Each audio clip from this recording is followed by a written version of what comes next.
नमस्कार दोस्तों, DD red के एक और एक्शन वीडियो में आप सभी का स्वागत है। मैं हूं आलोक। तो आज जो वीडियो लेकर आया हूं पीपल टीवी का वीडियो है। इसका टाइटल है what Baloch students think about new India PM Modi. ये बड़ा इंटरेस्टिंग होगा क्योंकि एकदम लेटेस्ट खबर है कि कराची में बड़ा जबरदस्त धमाका हुआ है और उसमें 3 लोगों के मारे जाने की खबर है। ये जियो न्यूज का स्क्रीनशॉट मैं आपको दे रहा हूं। इसमें लिखा है 3 लोगों के मारे जाने की खबर है। अब असली क्या है तो पता चलेगा। और ये तीनों चाइनीज हैं अभी तक की जानकारी के मुताबिक। 2 तो कंफर्म चाइनीज है, तीसरे का अभी शायद कुछ है। हालांकि अगर आप डॉन न्यूज को देखेंगे तो वहां पर बता रहे हैं कि 2 मारे गए हैं। ये आपस में ही कॉन्फ्लिक्ट चल रहा है। एक जियो न्यूज सोर्सेज क्या बिल्कुल पुख्ता खबर दे रहा है कि 3 मारे गए हैं, डॉन कह रहा है कि 2 मारे गए हैं। अब लेटेस्ट क्या होगा शाम तक क्लियर हो जाएगा। बट यह है कि बहुत बड़ा धमाका है। सीईओ की मीटिंग से पहले चैंपियंस ट्रॉफी होनी है और ये बहुत बड़ा धमाका हुआ है। और ये किसने किया है तो जी बीएलए वालों ने किया है, बलूचिस्तान लिबरेशन आर्मी ने किया है। जो फ्रीडम फाइटर्स हैं वहाँ पर बलूचिस्तान में, जो अपनी आज़ादी की जंग लड़ रहे हैं, जो लगातार पिछले 77 ईयर से फ्रीडम फाइटिंग कर रहे हैं, तो उन फ्रीडम फाइटर्स ने कराची में बहुत बड़ा धमाका कर दिया है। और पाकिस्तानी सिक्योरिटी एजेंसी, और ये कॉन्वॉय था, आप सोचिए। तो सीधे सीधे चाइनीज़ को निशाना बनाया गया और मैसेज बिल्कुल साफ है। अब इस पर ये तो खैर पुराना वीडियो है, लेकिन देखते हैं कि बलोच स्टूडेंट्स जो हैं वो इंडिया और पीएम मोदी के बारे में क्या सोचते हैं। मतलब इसका और इसका कोई संबंध नहीं है। मैंने तो वीडियो शुरू किया तो चूंकि बलूचिस्तान के लोग हैं तो मैंने बता दिया कि भाई बीएलए ने एक कांड कर दिया है, तो इसको इससे कनेक्ट मत करिए। पुराना वीडियो है, घटना तो अभी कल हुई है। वालेकुम अस्सलाम। बचन, क्या नाम है आपका? वलीउल्लाह शाहवानी। किधर से हैं आप? मैं खुजदार से हूँ, खुजदार बलूचिस्तान से हैं। क्या करते हैं? स्टूडेंट हैं? जी हाँ, स्टूडेंट है। किस डिपार्टमेंट से हैं? हिस्ट्री डिपार्टमेंट के स्टूडेंट। हाँ जी, डिपार्टमेंट। हिस्ट्री डिपार्टमेंट के स्टूडेंट है। तो थोड़ा सा जैसे रियासत ऑफ कल्लार थी, ठीक है, उसकी थोड़ी सी हिस्ट्री बता दें अगर आपको पता हो बलूचिस्तान की। रियासत बात कर लेते हैं। रियासत ऑफ कल्लार जो है वो वजूद में आई थी 1410 में। ठीक हो गया। और उसमें मुख्तलिफ बलोच डायनेस्टीज़ ने गवर्नमेंट की थी, गवर्नमेंट में आए थे, जिसमें चाकर आज़म रिंद जो आपके पंजाब में आजकल उनका मकबरा है, उन्होंने गवर्नमेंट की थी। उसके बाद जो अहमदज़ई ख़ानदान थी, अहमदज़ई डायनेस्टी थी, वो आए थे 17वीं सेंचुरी में, उन्होंने गवर्नमेंट की थी। वो एक कॉन्फेडरेशन थी, सरदारी सेटअप थी, कबाइल मुख्तलिफ कबाइल थे। उस टाइम जो बलूचिस्तान उसकी बात करें तो वो एक बहुत अमीर रियासत थी, ठीक है। आखिर क्या ऐसी एग्जांपल देता हूँ आपको। 1938 में बलूचिस्तान के जो किंग थे खान अहमद यार खान, उसने सऊदी अरब के बादशाह को 1 लाख पाउंड इमदाद दिया था। वहाँ पे पाकिस्तान को भी दिया था जब पाकिस्तान ने सोना रखवाना था। कायद-ए-आज़म मोहम्मद अली जिन्ना को उन्होंने तो तराजू में तोला था। एक तरफ सोने रखे थे, एक तरफ कायद-ए-आज़म मोहम्मद अली जिन्ना और एक तरफ उसकी बहन जो फातिमा जिन्ना थी उन्हें रखे थे। तो इसमें एक नवासा है किंग का, वो कहता है अगर इनकी वज़न थोड़ा सा ज़्यादा होता तो ये पूरे हमारे ख़जाने को खाली करते थे। अच्छा। तो इतने ज़्यादा सोने वगैरह पाकिस्तान की जो वर्ल्ड बैंक में अकाउंट थी उसे ओपन करने के लिए खान अहमद यार खान उस टाइम का जो बलूचिस्तान था उसने पाकिस्तान के लिए ये किया था, ठीक है। तो मुझे ये बताएं आज बलूचिस्तान की ऐसी क्या कंडीशन आ गई कि बलूचिस्तान के अंदर सबसे ज़्यादा, ठीक है, दहशतगर्दी भी होती है। वहाँ पे ऐसे इलाकों में मैं गया हूँ कि जहाँ पे बच्चों के लिए पानी नहीं है, एजुकेशन नहीं है, सेहत के निज़ाम कोई बेहतर नहीं है। मैंने पूरे बलूचिस्तान, पाकिस्तान का सबसे बड़ा सूबा है, वहाँ पे हमें एक भी इंडस्ट्री नज़र नहीं आई। तो आखिर फिर ऐसी बलूचिस्तान की हालात कैसे हो गया? क्या कहना चाहेंगे एज आ बलोच स्टूडेंट भी, और वहाँ के आप बलूचिस्तान से रहने वाले भी हैं, रिहायशी भी वहाँ के हैं। बलूचिस्तान की अगर सियासी सूरत-ए-हाल को देखा जाए या समाजी, या तो फिर जो वहाँ के लोगों की रोज़मर्रा ज़िंदगी है उसे देखा जाए, तो हम समझते हैं कि जो एक कॉलोनियल पीरियड हमारे हिस्ट्री में गुजरी है, अच्छा, तो उस कॉलोनियल पीरियड से भी बदतर नज़र आती है हमें बलूचिस्तान के हालात। बलूचिस्तान के जो हमारी अपनी रिवायात थे, कबायली रिवायात, जिसमें एक सरदार होता था और उस सरदार की हैसियत ये होती थी कि भाई वो माशरे का खैर ख्वाह, माशरे का रहबर और अपने कबीले का वालिद समझा जाता था सरदार। अब जब 1947 के बाद जो सरदार की डेफिनेशन है वो चेंज हो गई, एक जालिम जाबिर फ़िरौन की तर्ज पे आके हमारे सामने आ गए। मतलब अब कहा जाता है कि सरदार जो है दबा के रखता है और शायद बच्चों को एजुकेशन नहीं हासिल करने देता। अब जो डेफिनेशन सरदार जो है, अब जो देखें, फिर हमारे जहन में ये बातें आते थे कि सरदार जालिम जाबिर इस तरह के आ गए, लेकिन अब हम इस आहिस्ता आहिस्ता पढ़ते गए चीज़ें, हमें सरदार भी हमारे तरह मजलूम नज़र आते हैं, बहुत मिस्कीन और मजलूम नज़र आते हैं, क्योंकि हम देखते हैं कि एट द एंड सरदार के हाथ में भी कुछ नहीं रहा। सरदार भी अभी उस लेवल पे नहीं। शायद भाई आपको कुछ रोक रहे हैं कि यार शायद आप ये बात, क्या आप भी बता दें यार, कुछ बलूचिस्तान के ऊपर ही बात कर रहे हैं यार। भाई बता रहे हैं। अच्छा भाई बता रहे हैं, तो फिर आप उनको रोके ना, जो बात है वो करने दें आप उनको। मतलब ये है कि हमारी सोसाइटी जो है उसमें डेमोक्रेसी हो और सही तरीके से जो स्टेट इंस्टीट्यूशंस है बिल्ड हो, हेल्थ इंस्टीट्यूशंस है हमारे बिल्डअप हो, इंडस्ट्रियलाइजेशन हो बलूचिस्तान में, सरदार जो माशरे के अच्छे तबके हैं, सरदार हुए हैं या बड़े बड़े लोग हुए हैं, वो भी आजकल डिक्लाइन की तरफ इसलिए जा रहे हैं कि वहाँ पे इंडस्ट्रियलाइजेशन नहीं है, उनके पैसे हैं वो इन्वेस्ट ही नहीं हो रहे बलूचिस्तान में। बाहर जाकर कराची में इन्वेस्ट करें, कराची के वो हालात नहीं रहे, पंजाब में आके इन्वेस्ट करें, पंजाब के वो हालात नहीं रहे। अब पूरे मुल्क में एक इकोनॉमिक डिप्रेशन आ चुकी है। अब वो हम बलूचिस्तान वाले जो हैं अपनी मुल्क में बेअमनी की दावा करते हैं, कहते हैं भाई बदअमनी है और हमारी जो इकोनॉमिकल कंडीशंस है वो डे बाय डे डाउन होते जा रहे हैं। बड़े अमीर तबके के लोग भी अगर हम पूरे बलूचिस्तान की बात करें, ठीक है, वहाँ पे मैं बलूचिस्तान में विज़िट करके आऊँ, बड़ी मैंने विज़िट की है। अगर देखा जाए तो बड़े एसेट्स है बलूचिस्तान के अंदर, ठीक है, जैसे गैस या और बड़े ख़जाने थे कि शायद अगर इनको निकाला जाता तो शायद बलूचिस्तान के साथ साथ पाकिस्तान का भी जो है वो कर्ज़ा उतर सकता था, शायद मुल्क तरक्की कर सकता था। तो क्या कहना चाहेंगे, इस तरह के ख़जानों के बावजूद भी बलूचिस्तान के अंदर ये हालात है कि बच्चों को पीने के लिए साफ़ पानी नहीं मिलता, हेल्थ के निज़ाम ऐसे है, बीमारियों की अगर बात की जाए तो बलूचिस्तान में हेपेटाइटिस की अगर बात की जाए तो सबसे ज़्यादा है। तो क्या समझते हैं, क्या हेपेटाइटिस है, कैंसर की बीमारियां हैं और दूसरे बीमारियां हैं डे बाय डे, और हेल्थ फैसिलिटीज़ नहीं है, हॉस्पिटल्स नहीं है वहाँ पे। कैंसर हॉस्पिटल एक भी बलूचिस्तान में नहीं है, तो लोग कैंसर से ज़्यादा मर रहे हैं। और 1998 के बाद जो मतलब हेल्थ इश्यूज़ है उनमें सबसे प्रोमिनेंट कैंसर का है, कैंसर की बीमारियां ज़्यादा हो रही हैं। अब ये है कि बलूचिस्तान को अगर सही तरीके से मेंटेन किया जाए, उसमें जो स्टेट इंस्टीट्यूशंस हैं उनको उनकी प्रॉपर फंक्शनिंग को मेंटेन किया जाए, वो प्रॉपर फंक्शन करें, हम तो दो चीज़ों पे में बहुत सी चीज़ें आ सकती हैं और जिससे पूरे पाकिस्तान मुस्तफ़ीद हो सकता है। हम दो चीज़ों की अगर बात की जाए, एक तो हम बलूचिस्तान की अच्छी चीज़ों के ऊपर बात करें और दूसरा वो चीज़ों पे बात करें कि जिसकी वजह से शायद लोग जो हैं वो बहुत ज़्यादा परेशान हैं। तो क्या समझते हैं कि अच्छी चीज़ें क्या है और बुरी चीज़ें क्या है?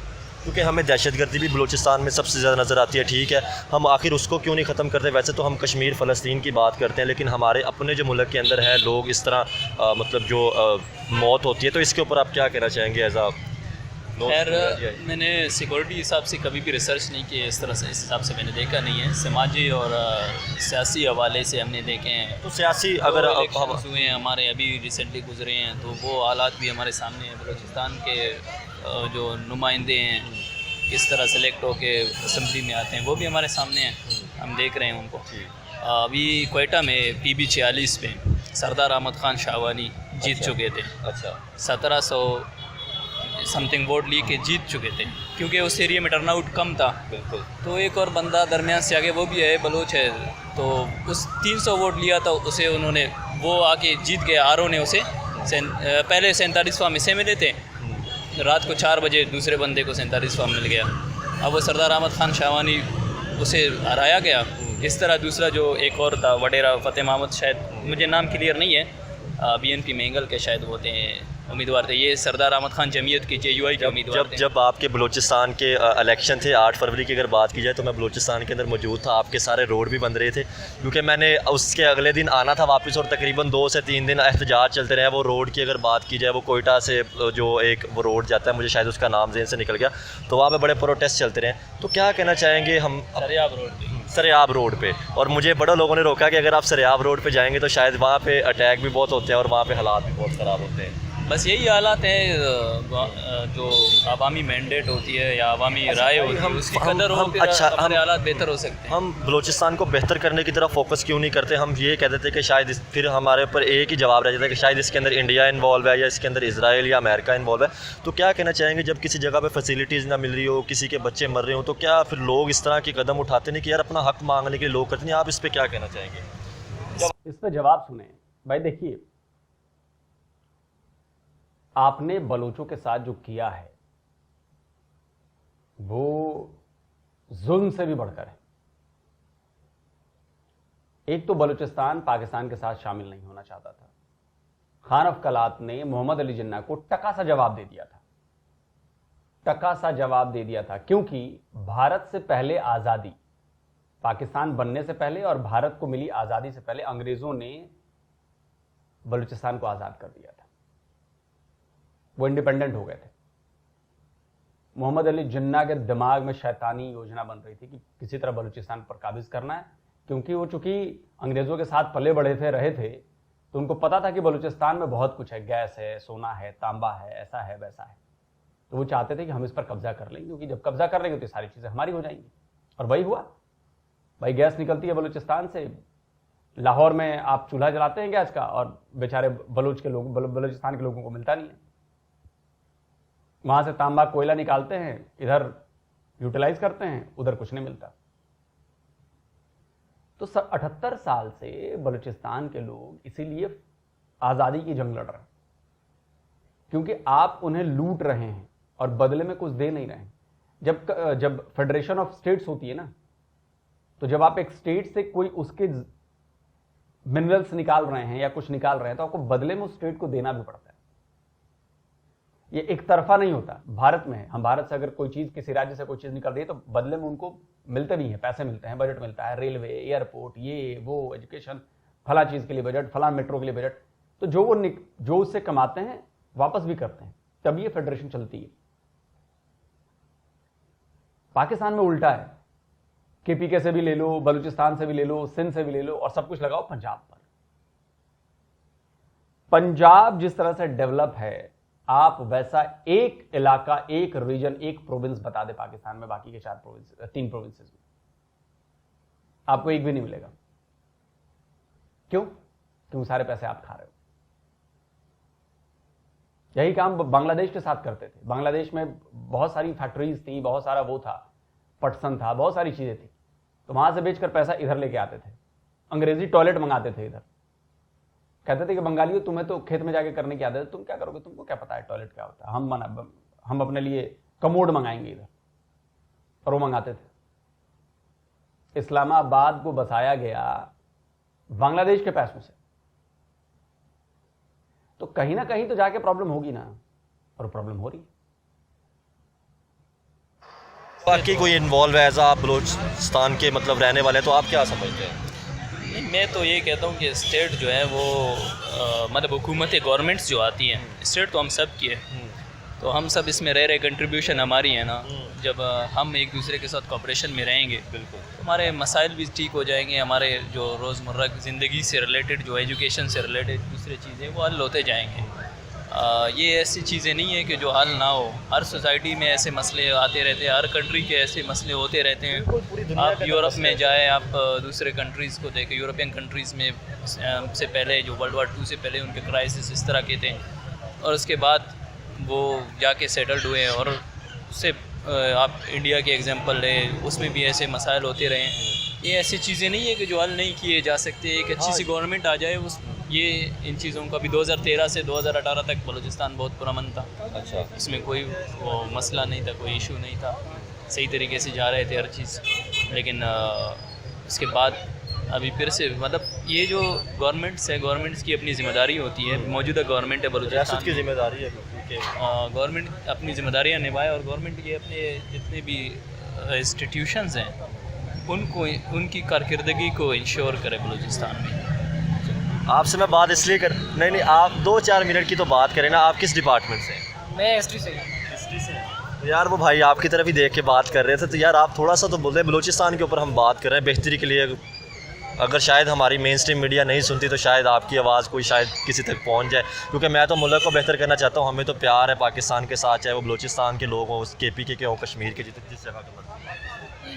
कोई भी स्टेट हो ना, हम तारीख़ के शागिर्द हैं। जब ये पढ़ते हैं, जब देखते हैं चीज़ों को, तो हम यही चीज़ देखते हैं कि कोई भी स्टेट तब तक डेवलपमेंट नहीं कर पाते जब तक उसके इंस्टीट्यूट जो होते हैं ना, वो प्रॉपरली फंक्शन नहीं करते। इंस्टीट्यूट की प्रॉपर फंक्शनलिटी तभी आएगी। वही सवाल आपसे भी रिपीट करता हूँ जो मैंने भाई से किया था। सर आपका ये जूस भी गर्म हो जाएगा, गर्मी बहुत ज़्यादा है। सर मैं सवाल वही आपसे रिपीट करता हूँ कि आखिर एक टाइम तक रियासत वकलात की बात की जाए तो वो बहुत ज़्यादा अमीर रियासत थी, और आज क्या ऐसे हालात आ गए कि वही रियासत जो है वो पाकिस्तान का सबसे मतलब जो गरीब सूबे में कंसीडर किया जा रहा है? देखिए, ये होता है कि मैं इस चीज़ को इस तरह से देखता हूँ कि एक्सट्रैक्शन जो होती है ना, आपके हमारे जो रिसोर्सेज होते हैं, हम उनको यूटिलाइज़ किस तरह से कर रहे हैं, और हमारी प्रायोरिटीज़ क्या हैं, हम किन चीज़ों को प्रायोरिटाइज़ कर रहे हैं। और जब हम चीज़ों को प्रायोरिटाइज़ करेंगे ना, मतलब हमारी प्रायोरिटाइज़ अगर एजुकेशन हो जाए, हेल्थ हो जाए, और लोगों को फैसिलिटेट करना हो जाए, तो वो लोग खुद ब खुद इन चीज़ों पे आएंगे।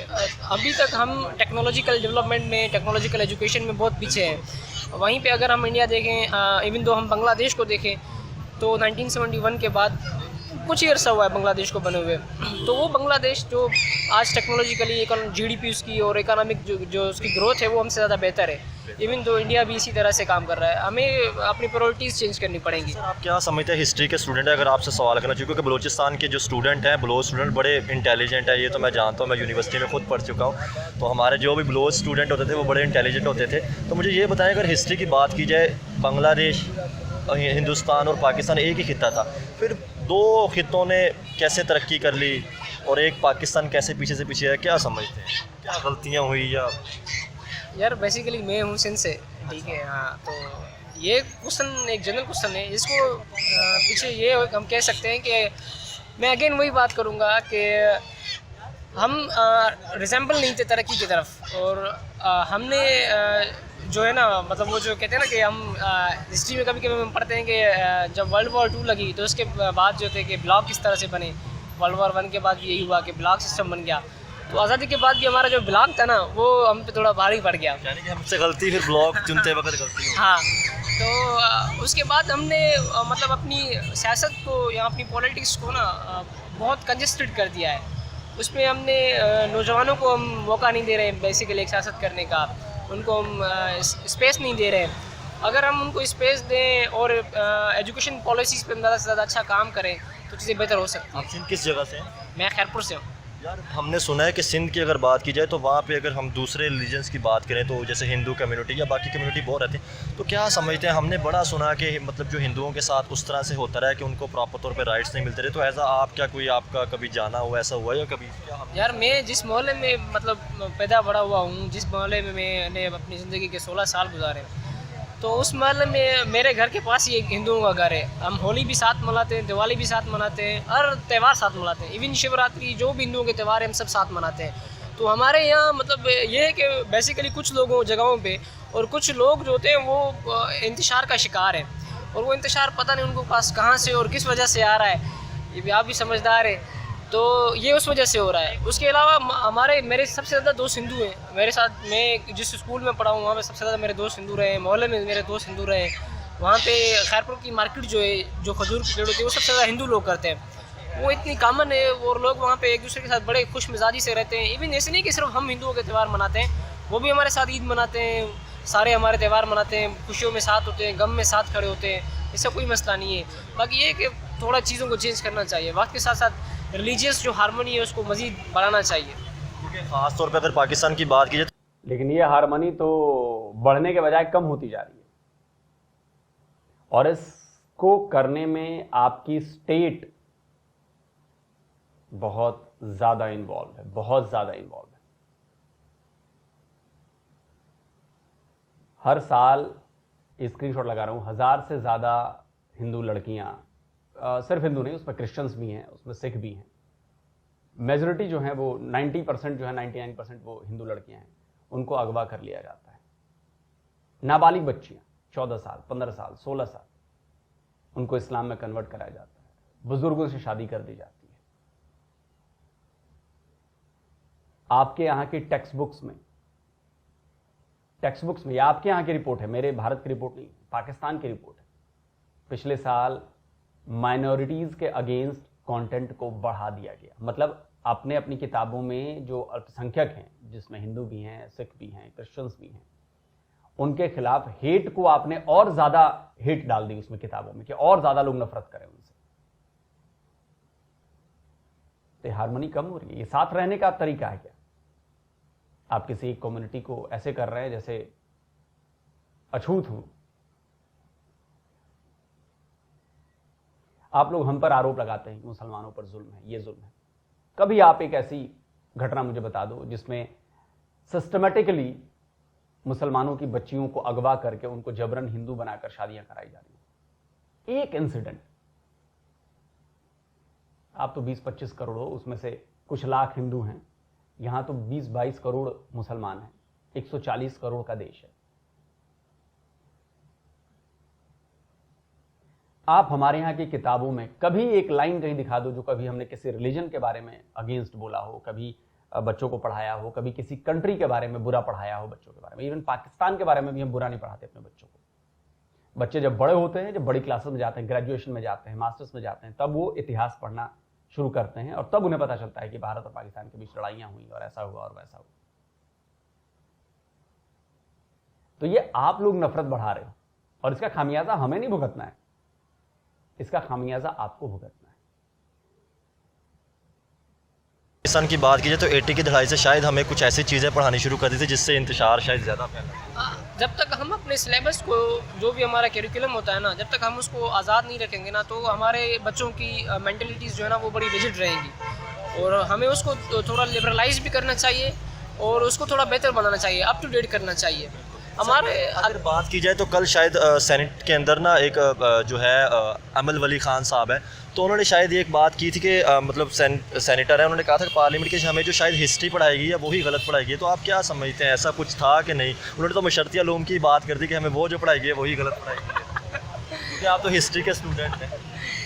यार बेसिकली ये होता है कि दो चीज़ होती है ना, जब किसी भी रियासत में आप रहते हैं ना, तो हमारा उस्ताद है इरफान वहीद उस्मानी साहब, वो बड़ी अच्छी बात कहते हैं कि एक कौम के जो हीरोज़ होते हैं ना, दूसरी कौम के विलन होते हैं। मतलब अगर हम यही चीज़ देखें तो फिर इसी तरह से होता है, जब हम अपनी कौम का एक नज़रिया बनाना चाहेंगे, जब हम एक कौम को कौम बनाना चाहेंगे ना, तो कभी भी किसी कौम की हिस्ट्री 1 साल की, 10 साल की, 70 साल में हिस्ट्री नहीं बनती। हिस्ट्री बनने में 100 साल से ज़्यादा वक्त लग जाता है, एक बड़ा अरसा लगता है किसी कौम की हिस्ट्री बनने में। तो उस हिस्ट्री में फिर ये ऊंच नीच आ जाती है। क्या आपने हिस्ट्री के स्टूडेंट है, क्या आपने कोई भगत सिंह की या जैसे राजगुरु या वो थे उनकी कोई हिस्ट्री पढ़ी थी या नहीं? हमें क्योंकि आम तो अगर हम मशरती उलूम या आम अपनी किताबों में गए तो उनका जिक्र बिल्कुल नहीं। यार ऐसे होता है कि जब हम BS लेवल पे हिस्ट्री करते हैं और फिर हम जब गवर्नमेंट कॉलेज से हिस्ट्री करें ना, तो फिर एक अलग पर्सपेक्टिव में आप हिस्ट्री पढ़ते हैं। उसमें ये होता है कि मतलब हम चीज़ों को प्राइमरी सोर्स से ज़्यादा कंसल्ट करते हैं। और एक जो बच्चा जो इंटर तक हिस्ट्री पढ़ रहा है ना, उसकी पढ़ने का, हिस्ट्री समझने का अंदाज़ मुख्तलिफ होगा। बेसिकली हमें जो ट्रेंड किया जाता है वो इस तरह से ट्रेंड किया जाता है कि आपको आगे चल के हिस्ट्री लिखनी है। एक बेसिकली जो हमारी यूनिवर्सिटी का भी मोटो ये है कि आप एक एकेडमिक पर्पज़ के साथ हिस्ट्री पढ़ाई जाती है। उसमें हमें अक्सर बहुत सारी चीज़ें खुल के और मतलब वाज़ेह तौर पर पढ़ाई जाती हैं, जिस तरह से वो हैं, जिस तरह से माजी में जो इवेंट्स हुए हैं तो उनको उसी तरह से पढ़ाया जाता है। उसमें हमने भगत सिंह और इंडियन फ्रीडम मूवमेंट की हिस्ट्री पढ़ी है, बल्कि बड़े सगीर की जो पार्टीशन की जो हिस्ट्री है वो सारी हिस्ट्री हमने पढ़ी है। और उसके साथ साथ ये भी पढ़ा है कि मतलब एंशिएंट मिडिवल इंडिया और ये सब कॉन्टिनेंट की हिस्ट्री, पाकिस्तान कल्चर, तो इन चीज़ों पे। और सबसे ज़्यादा शायद हमने कल्चर की हिस्ट्री पढ़ी है। तो मतलब एक सोसाइटी, क्या समझते हैं हमारा कल्चर ये सारा सेम नहीं था? यार कल्चर तो सेम होता है, मगर ये होता है कि वो कल्चर डिफरेंट कैसे बना। अब फिर अगर हम इस बात पे आएंगे तो हमें और भी बहुत सारे सवाल होंगे ना कि ये कल्चर इवन डिफरेंट क्यों बना, ये कल्चर डिफरेंट हुआ कैसे। यहाँ के लोग आज भी अगर हम देखें तो यहाँ के लोग और इंडिया के लोग कल्चरली सिमिलर हैं, उनके खाने पीने के अंदाज़ बहुत सिमिलर हैं। वहाँ पे भी आप जाएँ आपको बिरयानी बड़ी टेस्टी मिलेगी, यहाँ पे भी आपको वही चीज़ें मिलेंगी, फूड सेम है, कल्चर सेम है, थोड़ी बहुत चीज़ें डिफरेंट हो जाती हैं। मगर सबसे बड़ी चीज़ जो होती है ना, जो क्या समझते हैं, कल्चर सेम था, लैंग्वेज एक दूसरे की समझ आती थी, फिर हमने चाइना को अच्छा दोस्त क्यों बना लिया, इंडिया को क्यों अपना दुश्मन समझा? ये मैं कहूँगा कि पॉलिटिकल और इकोनॉमिक जो कंसर्न्स होते हैं ना हमारे, वो बड़े मैटर करते हैं। और शायद करीब तो हम बांग्लादेश की भी नहीं है जितने शायद चाइना के हो गए। तो क्या समझते हैं, शायद मैं समझता हूँ कि इसमें हमारा इकोनॉमिक मोटिव ज़्यादा है चाइना के साथ, इसकी वजह से। अगर वही सेम इकोनॉमिक मोटिव हम इंडिया के साथ रख लें, अगर हम कश्मीर पीस पॉलिसी पे आ जाए तो शायद हमारे मसले बहुत सारे हल हो सकते हैं। इंडिया बड़ा नेबरिंग कंट्री है और लोग भी सिमिलर हैं, तो हम सबसे ज़्यादा बिजनेस भी कर सकते हैं, उसके साथ ट्रेड कर सकते हैं। आजकल दुनिया की सबसे बड़ी मंडी है वो, सबसे ज़्यादा। आप दुनिया की किसी भी चीज़ में, चाहे वो न्यूज़ हो, किसी भी जगह पे आप डिस्कस कर ले तो हिंदुस्तान का जिक्र ना है, ये मतलब डिस्कस हो रहा होता है माशियत उनकी और साथ। बेसिकली है ना कि हिंदुस्तान जो है वो, मुझे बेसिकली खुद को ये लगता है कि वो मुस्तकबिल में एक बड़ी जो है इकोनॉमी बनने जा रही है। और शायद ये हो सकता है कि चाइना के बाद सबसे दुनिया में पावरफुल इकोनॉमी जो है वो इंडिया हो। तो हमें ये भी सोचना चाहिए कि हमें बेहतर बनाने चाहिए अपने रिलेशंस इंडिया के साथ। लास्ट सवाल करके टॉपिक ख़त्म करूँगा आपका। चलिए दोस्तों, वीडियो ख़त्म करते हैं। और ये बात तो बिल्कुल सही है, अभी लेटेस्ट रिपोर्ट आई है, उस रिपोर्ट के मुताबिक इस सेंचुरी के आखिर तक, जैसे अभी 2024 चल रहा है ना, तो 2100 तक भारत 100% ज़्यादा बड़ी इकॉनमी हो जाएगी चाइना से। और ये कोई भारतीय नहीं कह रहा भाई, ये विदेशी कह रहे हैं, जॉन चैम्बर्स ने शायद वो कह रहे हैं। इसके अलावा जो संकेत दिख रहे हैं, जो लक्षण दिख रहे हैं, वो भी यही कहते हैं। अभी देखिए, अभी हमारा फॉरेस्ट रिजर्व, स्क्रीनशॉट लगा रहा हूं, $700 बिलियन के करीब पहुंच गया और एक्सपर्ट्स ये जता रहे हैं कि आने वाले टाइम में 2-3 सालों में ये करीब करीब $1 ट्रिलियन का हो जाएगा या उसके करीब पहुंच जाएगा। ये भी बड़ी अचीवमेंट है, हम ग्रो कर रहे हैं। इसके अलावा IMF का बंदा कहता है कि 2047 तक हम $55 ट्रिलियन की इकोनॉमी होंगे, 2047 तक। तो ये भी छोटी मोटी बात नहीं, और ये इंडिकेशंस हैं कि आपकी कंट्री किधर जा रही है, और इसीलिए बहुत सारे लोग जो हैं वो हमारी कंट्री को पीछे धकेलने में लगे हुए हैं। वो भारत को अंदर से प्रॉब्लम क्रिएट कराना चाहते हैं, जैसे बांग्लादेश में हुआ, और इसमें अमेरिका नंबर 1 है, अमेरिका चाहता है कराना। और भी कई लोग हैं जो जुड़े हुए हैं, हमारे भारत के लोग जो हैं वो जुड़े हुए हैं कि भाई अंदर से कोई बवाल कराओ कि ये इकोनॉमिक ग्रोथ स्लो हो। वो बेसिकली भारत के नहीं है, वो चाइना के हैं, कुछ अमेरिकन हैं, मतलब अमेरिका के लिए काम करते हैं। और आपको आने वाले टाइम पे ये चीज़ें दिखेंगी कि अभी धीरे धीरे ना बढ़ेंगी चीज़ें। मुसलमानों से कुछ करवाएंगे, हिंदुओं में कुछ लोगों से करवाएंगे, इधर उधर पॉलिटिकल पार्टी से करवाएंगे, और ये होगा। ये बांटने पर तुले हुए हैं जिससे इंडिया की ग्रोथ कम हो। लेकिन लोगों को ये समझना पड़ेगा कि अगर इंडिया की ग्रोथ कम होती है तो नुकसान आपका और हमारा होने वाला है। उन लोगों का नहीं हुआ, क्योंकि उनको तो चाइना से पैसे मिल रहे हैं, अमेरिका से पैसे मिल रहे हैं, वो तो देश छोड़ के चले जाएंगे, दूसरी जगह जाके बस जाएंगे। रहना हमें यहीं पर, उनके लिए चीजें आसान कर दी जाएंगी, हमारे लिए चीजें मुश्किल की जाएंगी। तो ये हमें समझना है कि भाई बंट के रहना है कि एक होकर रखना है। हमारी ताकत हमारी यूनिटी है। जितना ज्यादा हम दुनिया भर में डाइवर्स हैं, इससे ज्यादा डाइवर्स कंट्री कहीं और मिलेगी नहीं, लेकिन जितना ज्यादा हम यूनाइट हैं, इससे ज्यादा यूनाइटेड कंट्री भी नहीं मिलेगी। और इसी यूनिटी को तोड़ने की कोशिश की जा रही है। और आपको दिख रही होंगी छिटपुट घटनाएं बढ़ रही हैं, हिंदू मुसलमान ये वो बढ़ रही हैं अलग अलग कम्युनिटीज के लिए, और ये धीरे धीरे हवा दी जा रही है चीजों को। लेकिन सबका उपाय होगा। भारत यूं ही नहीं है ना, इससे पहले भी ऐसी कोशिशें की गई, अब भी की जा रही और लगातार होती रहेंगी, आने वाले टाइम पर भी की जाएंगी। तो हम भारतीयों को ही लड़ना है और हम भारतीयों को ही जवाब देना है। तो यूनिटी बहुत जरूरी है। दूसरी बात कि बलूचिस्तान की बात हुई है, तो मैं बता दूं कि अभी एक रिपोर्ट आई है पाकिस्तान से, करीब 3500 स्कूल्स बलूचिस्तान में बंद हो चुके हैं। और जो स्कूल कॉलेज यूनिवर्सिटीज भी हैं, वहां पर टीचर्स नहीं भर्ती किए जाते, वहां पर प्रोफेसर नहीं भर्ती किए जाते। बिल्डिंग खड़ी कर देंगे और उसमें कुछ रहेगा नहीं पढ़ने वाला, तो पढ़ाने वाला तो कौन पढ़ेगा आकर वहां पर। ये प्रॉब्लम हो रही है। तो अभी तो गेम स्टार्ट हुआ है, और अभी कराची वाला हमला आपने देख ही लिया कि BLA ने क्या जबरदस्त अटैक किया है। और अब तो मुझे ये लग रहा है कि SCO की मीटिंग, और चाइनीज मारे गए हैं, तो SCO की मीटिंग का क्या होगा। मजबूरी है चाइना की भी, वो कराएंगे, देखते हैं क्या होता है। और प्लस चैंपियंस ट्रॉफी, मामला बन रहा है। दोस्तों आप कमेंट करके बताएं आप क्या कहते हैं। जल्दी मिलता हूं एक और वीडियो के साथ। नमस्कार, जय हिंद।